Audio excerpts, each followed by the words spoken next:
amigos inscritos nesse canal, o Espiritismo do século XXI. Ficamos imensamente felizes de mais uma vez aqui poder estar contando com a presença sua e que nós alegremente estamos mais uma vez conversando sobre o cristianismo, no início do cristianismo e das máximas espíritas, embasados na doutrina espírita.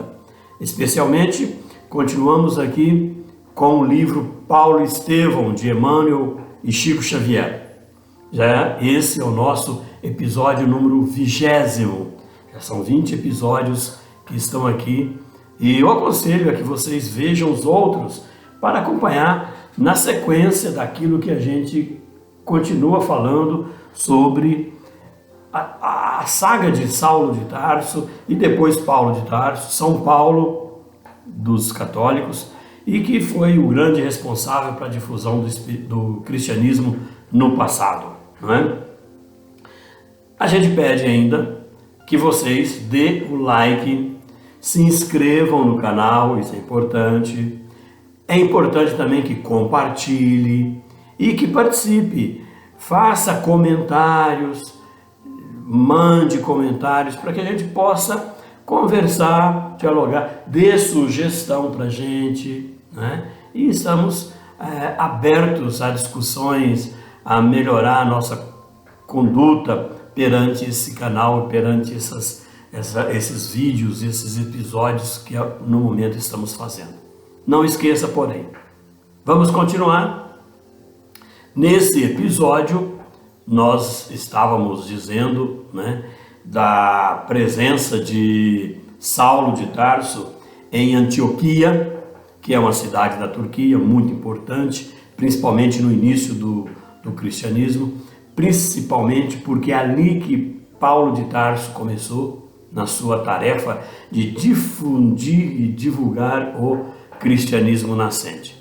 Então, passado-se um tempo que Saulo estava ali já em Antioquia, né? Ele saiu de Tarso e foi para lá, né? Junto com Barnabé. Barnabé era o organizador, o líder de Antioquia, e de repente chega lá em Antioquia um emissário que veio lá de Jerusalém. Veio uma carta de Jerusalém. Quem estava em Jerusalém? Era Pedro, Tiago, Filipe, André, né? Eles estavam em Jerusalém, na Casa do Caminho. Era conhecido, até então, os homens que defendiam Jesus, era conhecido como homens do caminho, caminheiros, né? E Pedro estava lá. Pedro, então, manda um portador lá em Antioquia, que é mais ou menos perto de Jerusalém, nas proximidades, né? Manda uma notícia, manda carta. E são notícias alarmantes, dolorosas, né? Por quê? Porque ali em Jerusalém, onde fundaram o primeiro grupamento dos primeiros cristãos, tinha muito problema com os judeus, com os fariseus, né? Então, uma carta longa, Pedro explicava para Barnabé, né, os últimos fatos que estavam acontecendo ali. Não se esqueça que Barnabé está em Antioquia porque Pedro, lá em Jerusalém, mandou ele para Antioquia para criar um grupo ali, né, sobre a nova ideia, a boa nova de Jesus, né? Então, na data dessa carta, uma das coisas que ele escreveu ali era dizendo que Tiago, conhecido como Tiago Maior, era filho de Zebedeu, que era irmão de João, né? Já vamos falando disso antes, né? Então eram os dois irmãos, né? Tiago e João. Então o Tiago, filho de Zebedeu, também conhecido como Tiago Maior, né, sofreu a pena de morte em um grande espetáculo público. Por quê? Porque era cristão, né? Observe que existe um outro Tiago, chamado Tiago Menor, que é filho de Alfeu, é irmão de Judas Tadeu, não é irmão de João, tá? Então esse caso aqui era o Tiago, ali ficava Tiago, ficava João, ficava Pedro, né? Ficava André, Felipe, isso lá em Jerusalém. E Pedro manda uma carta dizendo que Tiago tinha sido morto, né? Por um processo de lapidação, da mesma forma que foi feito Estevão. Naquela época, já no ano 43 ou 42 depois de Cristo, né?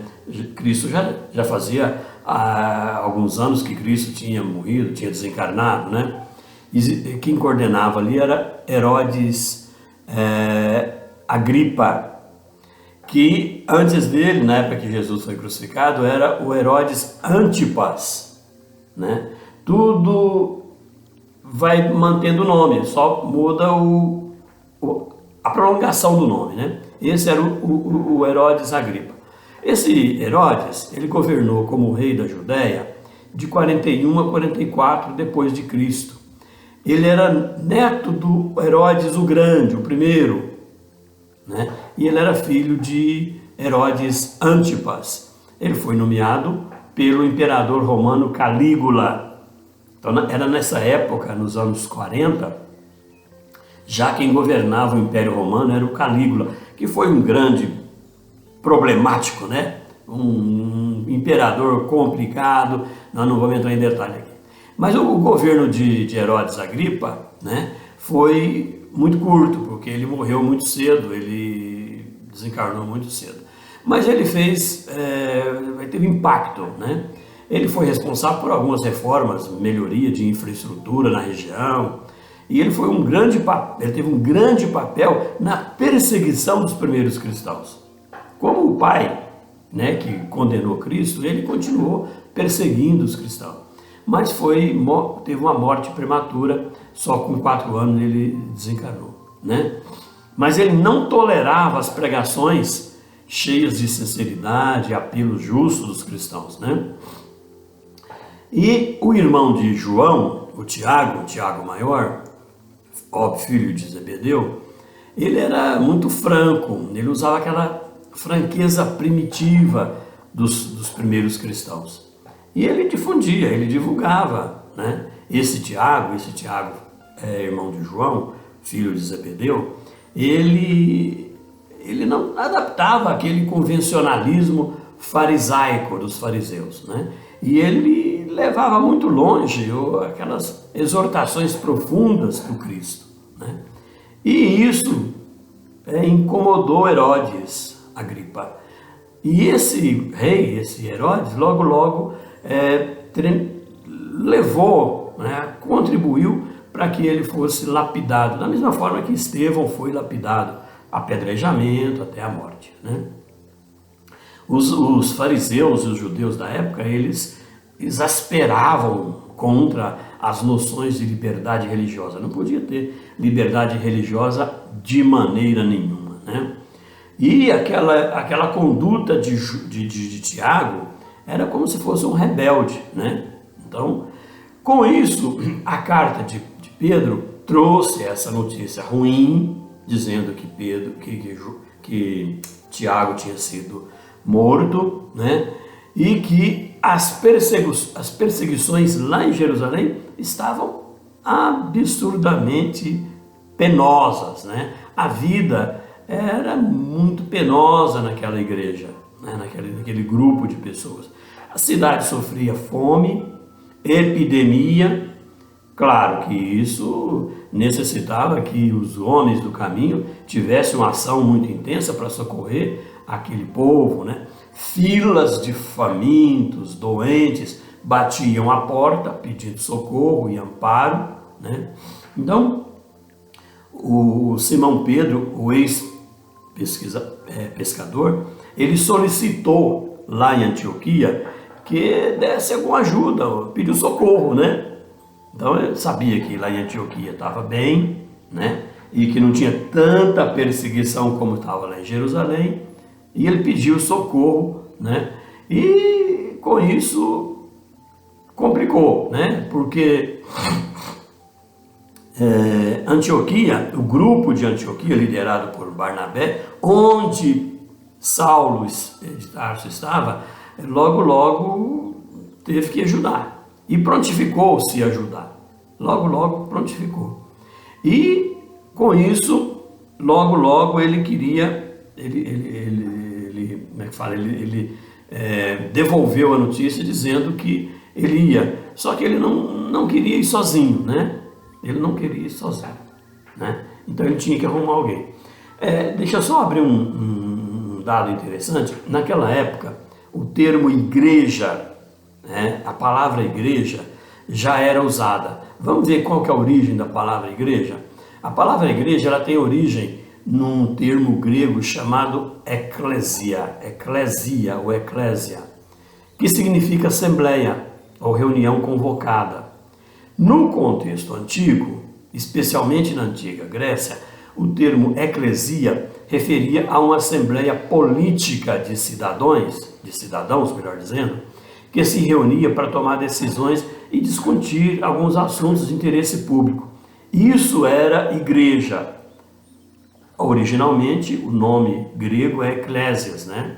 Posteriormente, com a propagação do cristianismo, o termo eclésia ou eclésia foi adotado para designar a comunidade de fiéis reunidos em prol daquela prática religiosa. E os cristãos reuniam nas eclésias, né? E a partir daí, então, a palavra passou a ser usada para referir tanto no local físico, onde ocorriam os cultos e reuniões religiosas, quanto a comunidades religiosas em si mesmo, né? Então, fundou-se os grupos religiosos naquela época, denominados em igreja. Então, nas igrejas eram casas das pessoas. Então, mas eu morando ali na região, eu me propunha reunir com um grupo. Então, na minha casa formava-se uma igreja, né? Uma eclésia. Então, eu me prontificava a reunir com pessoas, a gente reunia, discutia, né? No final da reunião sempre tinha alguma coisa para comer, né? Fazia aquela reunião amistosa naquela igreja. Inclusive, no futuro, Paulo de Tarso funda várias igrejas em várias casas das pessoas, né? Então era assim, né? Então, Barnabé, naquela igreja de Antioquia, já era uma igreja maior, né? Um grupo maior. Ele teria que ter um ajudante para viajar para Jerusalém para levar socorro para o Pedro e para o grupo dos homens do caminho. Surgiram dificuldades, porque tinha que escolher alguém. Aí foi onde Saulo se propôs a ir. Barnabé, eu vou com você, com certeza, eu vou contribuir com a sua ajuda, eu vou prestar ajuda na viagem e vou com você. E saiu Barnabé e Saulo. É uma jornada difícil, mas venceram os caminhos, rapidamente chegaram. Quando chegaram em Jerusalém, ficaram surpresos com o que encontraram. Encontraram ali problema demais. Muitas surpresas, né, eles encontraram. Entretanto, Simão Pedro não estava mais lá em Jerusalém. Passaram-se algum tempo, né, depois da carta, eles voltaram para levar ajuda para Jerusalém. Chegou lá, Pedro não estava mais. Não estava lá. Aí, quem estava ali organizando era um companheiro de Pedro, né? E esse, chamado Prócoro, esse companheiro de Pedro falou: olha, Pedro foi preso. E Pedro sendo preso, né, você não vai encontrar ele aqui. Vou explicar direitinho o que aconteceu com Pedro. Quando Tiago foi morto, naquela época, aqueles que sofriam lapidação, eles não eram sepultados, eles eram jogados no chamado Monte das Caveiras, né? Ficava por ali, né? Para os abutres e animais consumir aqueles corpos, né? Então, Pedro pediu para que fosse entregue a ele o corpo de Tiago, para que ele fizesse um sepultamento adequado. Isso Prócoro explicou. Então, como ele pediu o corpo de Tiago, foi o motivo principal para Pedro ser preso, né? Por ele ter solicitado pessoalmente o cadáver de Tiago para dar uma sepultura condigna, né? E por isso ele foi preso, sem compaixão, com maior desrespeito, né? E os criminosos sequazes, né, de Herodes prenderam e levou. Entretanto, Prócoro explica para Barnabé e para Saulo que depois que Pedro ficou preso, um anjo visitou a cela dele e deu liberdade para ele. Isso está nos evangelhos, nos evangelhos canônicos. Pedro foi libertado por um anjo. Gente, o que é anjo? Anjos são espíritos elevados, iluminados, espíritos superiores. Então, naquela época não usava-se o termo de espírito ali, espírito aqui. Falava-se que o espírito bom seria o anjo, né? Então, Prócoro explicou direitinho, né, dizendo que naquela época o anjo, eu falando espírito, o anjo foi lá, abriu a cela e Pedro se libertou. Isso causou um reboliço no meio, né? Como que Pedro saiu naquela cela tão bem trancada e tal, né? E nisso, né, com a saída de Pedro, os amigos logo pediram: Pedro, você tem que ir embora, você tem que esconder, tem que correr, porque senão eles vão te pegar de novo, né? Aí Pedro foi enviado para uma igreja, um grupo incipiente que estava começando lá em Jope. Jope é um porto, né? Que ligava a Jerusalém, né? Então Pedro foi para Jope, né? E ficou sem Pedro ali, né? Com isso, né? Saulo ficou preocupado, mas cadê João, cadê o Felipe, André, né? Acontece que eles fugiram também. Eu quero só lembrar o seguinte: os discípulos de Jesus, melhor dizendo, os apóstolos de Jesus, quando a perseguição vinha forte, eles fugiam para lugar mais longe, de medo de ser preso, de ser apedrejado e etc. Isso então João, que é irmão de Tiago, né, Felipe, né, principalmente, foram embora, nem ele estava lá, né? E com isso eles ficou sem Pedro ali. Eu digo sempre que isso contribuiu também para a difusão do cristianismo, porque em cada lugar que esses apóstolos iam, eles começavam a falar do Cristo. E isso foi disseminando, foi invadindo a ideia. A Boa Nova foi sendo levada para muitos lugares, né? Então, os discípulos fugiam dos perseguidores, né? Então, com isso, ficou sem aqueles originais ali. Ficou só o Tiago, né? Só que esse Tiago era o outro Tiago, conhecido como Tiago Menor, que era discípulo de Jesus, né? E que estava lá também, né? Lá em Jerusalém, junto com Pedro, com Felipe, com João, né? Então, o Tiago, filho de Alfeu, conhecido como Tiago Menor, né? Ele era filho de Judas Tadeu, né? Ele era irmão de Judas Tadeu, né? E filho de Alfeu, né? Então, esse Tiago ficou encarregado de coordenar aquela igreja, né? Ficou responsável para isso. Então, naquilo, quando Pedro saiu da prisão, ficou ali, falou: eu vou embora, eu vou fugir. O João foi, né? O Felipe foram, né? Aí o Tiago Menor, filho de Alfeu, ficou ali, né? Para coordenar aquele grupo, né? Tanto naquele dia que Pedro chegou lá, ele ficou abismado, porque a casa estava cheia de doentes, famintos, mendigos, né? Então isso ficou incomodado, né? Mas Pedro teve que entregar a direção e a responsabilidade de coordenar ali para Tiago, conhecido como Tiago Menor, né? Saulo ficou impressionado com aquilo, né? Barnabé também, mas eles foram ouvir a palavra de Tiago, né? Tiago menor, né? Filho de Alfeu. Aí explicou para eles, né? O que estava acontecendo, que estava com receio, né? Estava com muitas inquietações. Só que tem um detalhe importante. Tiago, o Tiago menor, filho de Alfeu, não o irmão de João, ele era muito apegado às coisas dos judeus. Então ele seguia muito rigorosamente aquilo que os judeus pediam.